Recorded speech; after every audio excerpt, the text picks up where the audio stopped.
ദൈവിക ദൂതുകളൊന്നും മാറാത്തതെന്ന് തെളിയിക്കുന്ന രണ്ടാമത്തെ സാക്ഷ്യമാണ് ഇപ്പോൾ നമ്മൾ കേൾക്കാൻ പോകുന്നത്. അനു എന്നാണ് ഈ സഹോദരിയുടെ പേര്.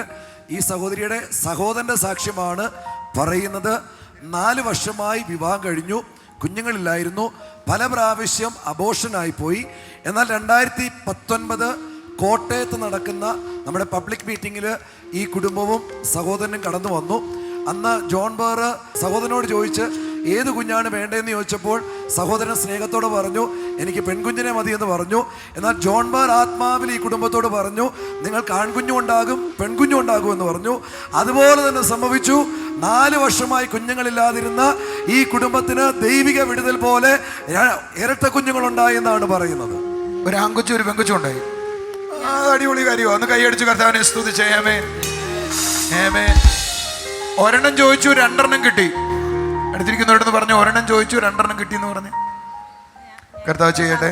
എൻ്റെ സഹോദരൻ്റെ കുഞ്ഞുങ്ങളില്ലാതെ ഞങ്ങൾ വളരെ വിഷമത്തിലായിരുന്നു. അപ്പോഴാണ് ഇങ്ങനെ പ്രാർത്ഥനയുടെ കാര്യങ്ങൾ അറിഞ്ഞത്. അപ്പം ഞങ്ങൾ കോട്ടയത്ത് മാമൻ മാപ്പിള ഹാളിൻ്റെ പ്രാർത്ഥനയ്ക്ക് വന്നു.